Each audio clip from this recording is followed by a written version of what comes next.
Hi friends, hey, welcome back to the Expeditionary Johnny channel. Hey, if you're new to my channel, you'll see right here that the theme to my channel is try to help remove obstacles to getting outdoors. That could be things like time, ideas, or maybe equipment. And today we're going to be talking about ideas. You see, several years ago I saw an image of a pitcher walking up to the mound, and on it said, "You strike out the batter before you take one step on the mound." And I thought that was very powerful, because the message is you have to do a lot of prep work in order to be successful at any given moment. And that could be any stage of life, whether it's getting outdoors or work. And I thought I would incorporate that into today's video. So today I'm going to be going over how to make a bow drill fire and how to do that using local resources. If you limit yourself to when you're out in the wilderness, you're going to have fewer and fewer opportunities to do that. So I say, go ahead and take whatever opportunity you can find. So I'm going to show you what I find here on my own property. Now you might be saying, Johnny, that's just a tree right on the other side of your fence line or along the highway, and you're not really in the woods, so how is this good practice? Think about it. What do we have? We have a real cottonwood tree that got knocked over by the high winds. And it's going to look like this whether we're along the side of a highway or out in the woods. So now we know what to be looking for. So what else do we have around here? Right here at my feet, you're going to see some nice dead brown grass where I found a big old piece of cottonwood. And some of that it's got nice broad leaves on there, which will be good for our bird's nest. So I'm going to grab some of that along with the inner bark on our cottonwood. So as we look at this tree, let's see if we can find a good branch to work with. I like this branch right here because it's the right girth. It's thick enough that it's going to be dry on the inside. I can baton it, and I can probably make a hearth board and spindle, or maybe a couple of them. But it's not so large that it's impossible or overly difficult to work with. All right, so let's go ahead and get out our folding saw on this.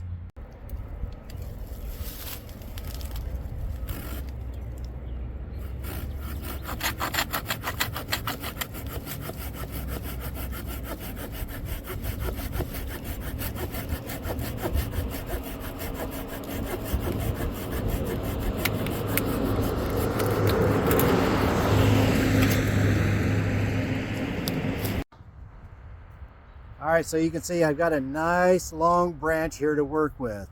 Now, if we remove the outer bark here, I'm going to show you this cottonwood.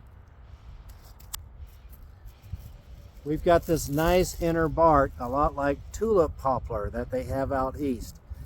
Now this piece right here is kind of dry and brittle, so I'm going to have to gather a lot more, and this will probably be on the most inner part of my bird's nest where it's really fine. But let's see if I can grab some bigger strands and also some of this brown grass. Let's see if we can get materials for a nice bird's nest while we're at it.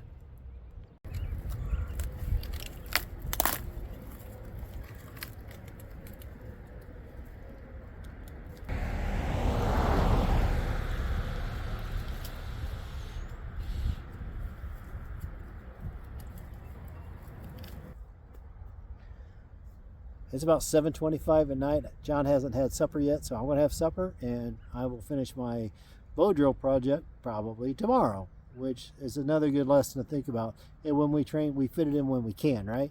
So see you here in probably about 24 hours. All right, it's the next day. Let's go ahead and get back to our bow drill project. So I've got my branch that I cut off from the tree out there by the highway, and I need to shorten this one up. Typically for your spindle, you want something at least as wide as your hand here. So you see I got a nice straight piece of wood here.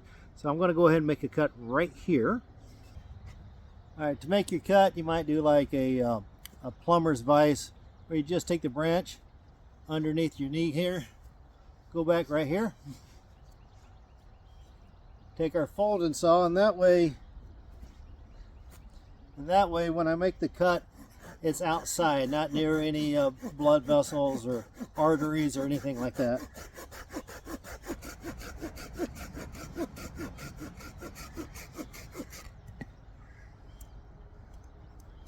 All right, next thing we got to do, let's baton our branch here.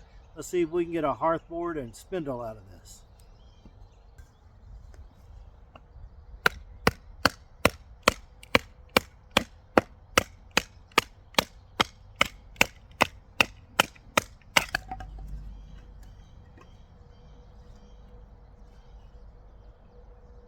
A little bit of a knot there, so we'll cut that off.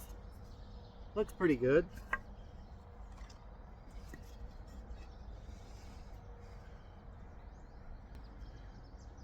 All right, I like the thickness on this one, so this is going to be my hearth board. Let's baton this one more time to make a couple spindles.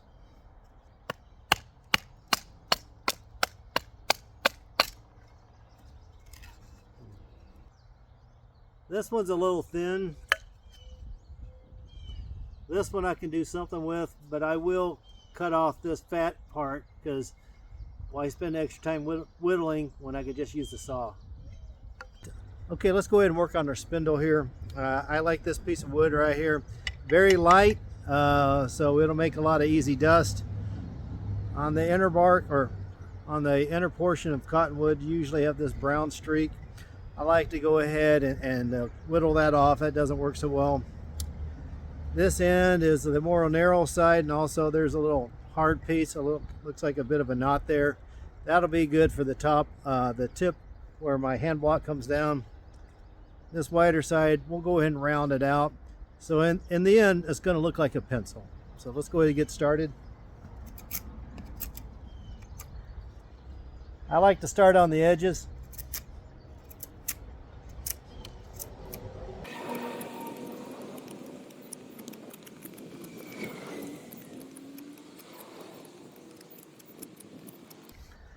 I don't typically go all the way to make the point on this because of the curvature and stuff of the each branch. I like to go ahead and start working on the both ends at the same time to make sure I get a nice straight spindle. So now I'm working on the fat end. That's the part that looks like the rounded eraser on your pencil. See, mostly straight.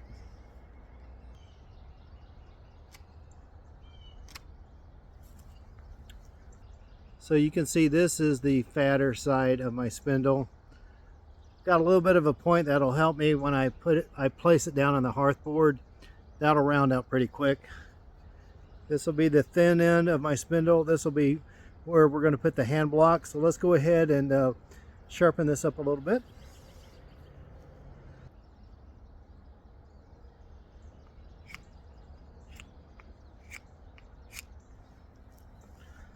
This is the writing side of our pencil here. I don't have a fine tip on here because as soon as I put pressure on from the hand block, it's going to round out anyway. But you'll notice this is a shallow curve.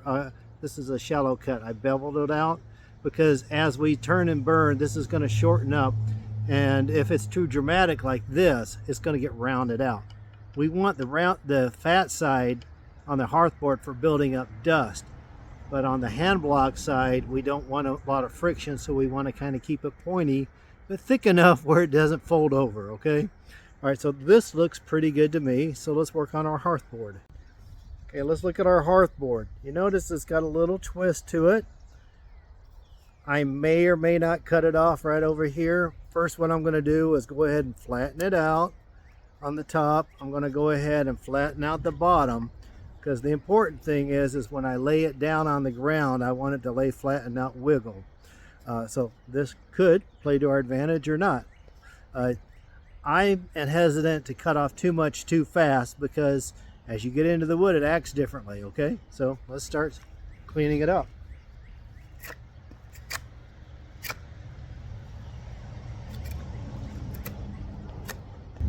As I look at my hearth board and the thickness of it, I could actually baton it right here along this dark brown line because our spindle should fit on that.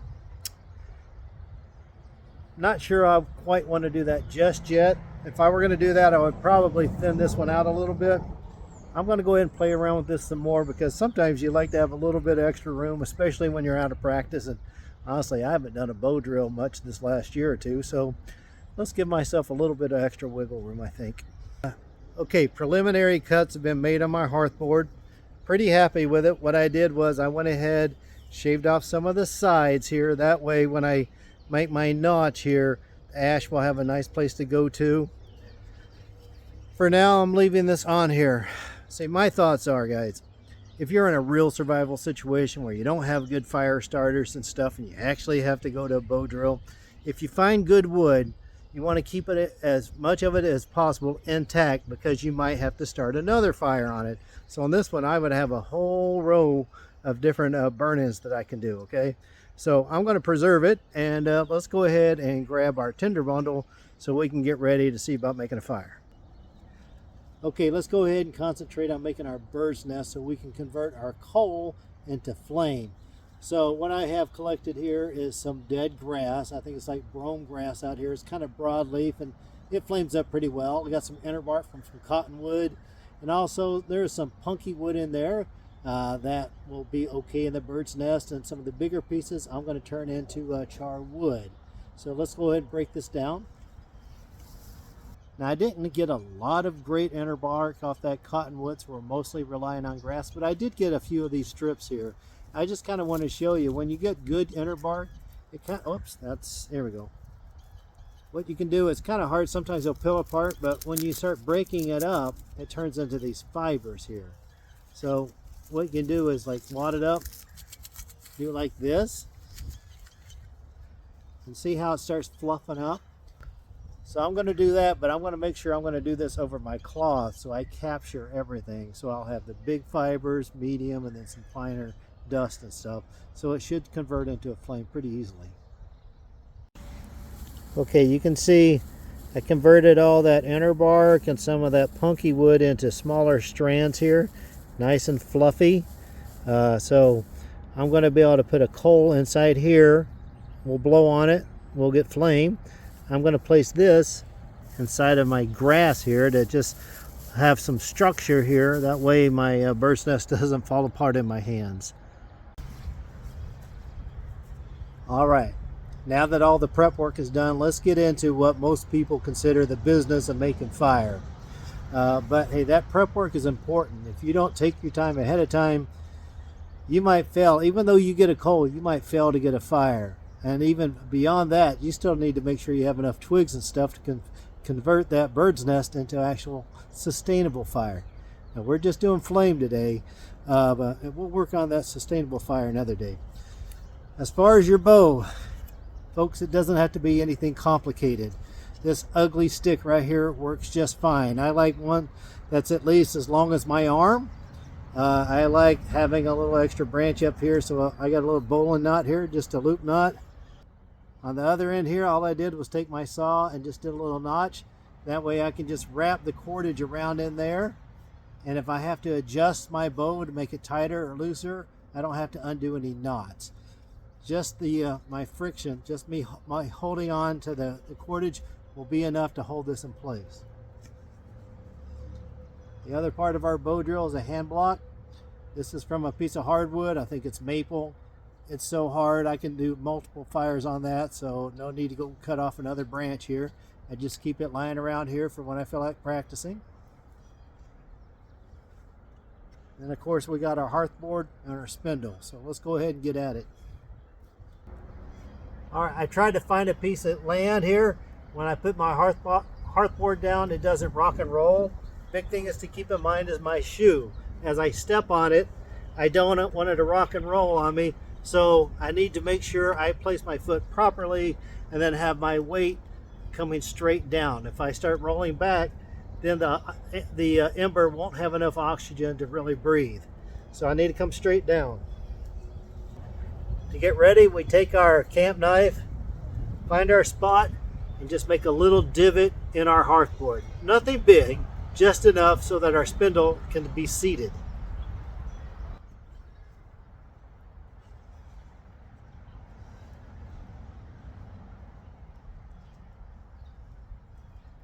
All right, so now we take the fat side of our spindle, put it on the inside of our bow, give it a twist like so.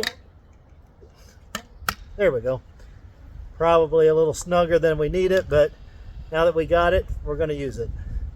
Let's just walk that spindle back to our hand so I can hold it like so. Take our hand block, give it a little bit of saliva. All right. Now body position matters the most here. what I'm going to do is take my hand, wrap it around my knee, around my shin, and I'm going to take a knee basically, right? I'm going to use my skeletal system to apply pressure. No muscle. It's the skeletal system, so I just lean into it. So all I'm going to do is start slowly going back and forth. Because I have a nice long bow, I can get plenty of rotations on this. Now I'm not putting a lot of pressure on here. First we need to warm up the wood. Once it warms up a little bit, then I'll speed up a little bit until I get a nice burnt end. I can smell it, so let's pick up the pace a little bit.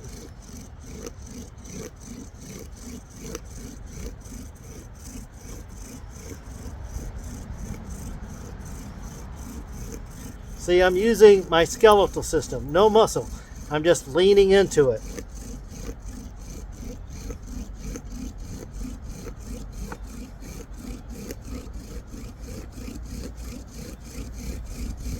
Okay, now it's getting into the hearth board.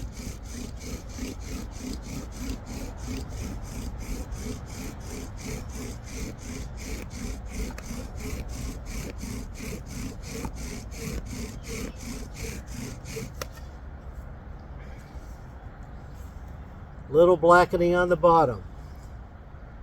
It took a minute to get started on here. See how my tip is pointed, is worn down? I'll go ahead and sharpen that up again. So we got some dust on our hearth board. I want to collect that, and now we got to make a notch on it. What we're going to do now is we're going to take the saw on my Farmer Swiss Army knife, and we're going to cut out a pie wedge on this side. It's the side closer to the edge. So we'll just start doing that. Oh yeah, on this this little saw starts out by, it works out best by pulling. Eventually once I get going I can go back and forth, but just to get started, make a nice cut, it's best to just do the draw, just do the pull, that is. Okay, I've made my pie wedge. You can see it's beveled out, so it starts out narrow and then gets wider out at the bottom. I did bevel it out the very edges. I went ahead and cleaned up my spindle. Remember how much bigger it was when I started? See how much shorter it's gotten? Now, I mentioned earlier, I don't really like this brown strip inside cottonwood, and that might have been why it was so hard to get started here.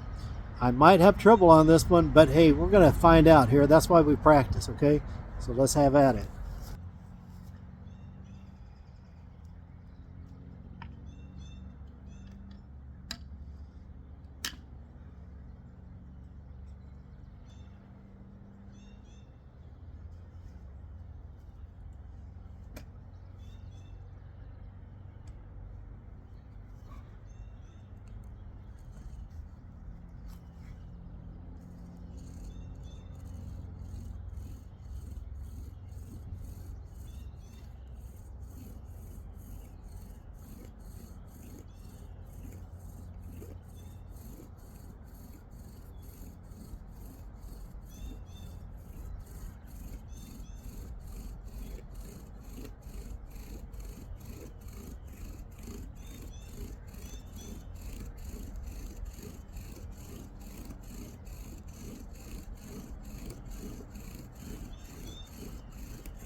Perfect. I got a little coal.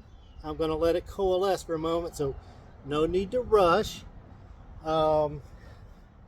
Yeah, that blue wood kind of pushed the spindle toward the edge. So you might have noticed me leaning forward to try to push it back into the wood. So it behaved the way I figured it would. But it's been a minute, so I was like, let's see if something's changed with me or the wood.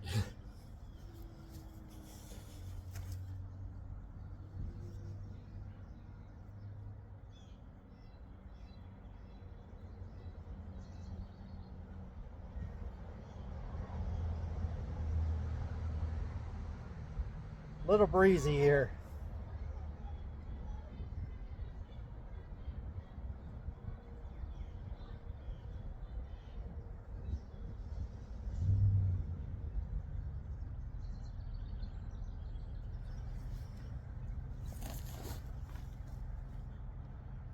All right, see that little coal?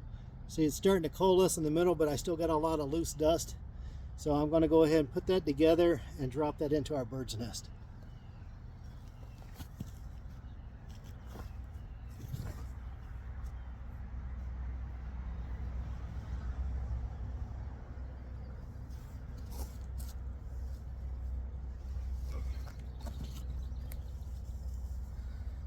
No need to rush this, okay?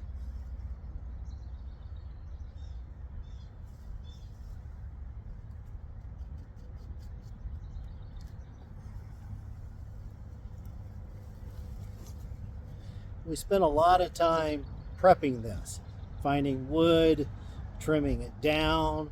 We had to process our bird's nest, and then you saw it takes a little bit of energy to create some heat and get some dust here. So don't rush it. You don't want to have to do this all over again. Okay, so the key is, it's starting to coalesce nicely. The key is, go ahead and fold this up kind of like a taco, as they say. And I'm going to let this heat up the material. I'm not going to start blowing on it right away because there's still ash in there. If I start blowing too soon, it'll disappear, okay? So we just let the heat do its job. You might recall, what are the three parts to a fire? There's heat, fuel, and oxygen. So I've got heat. This is our fuel. And then eventually this wind here is going to give us our oxygen. So I might not even have to blow this thing to get it started here. So let's let the wind breathe into it. And if I don't get another gust, I'll just breathe into it myself.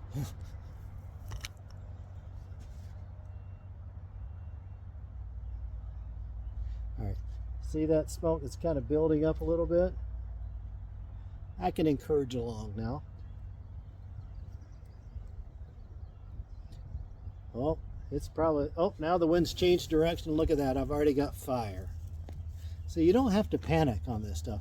And because I've got a nice grassy bird's nest, it's not burning my hand at all. So we can let that go if we want. If I actually want to get a sustainable fire, I'm going to turn it down like this. And then we throw twigs on it.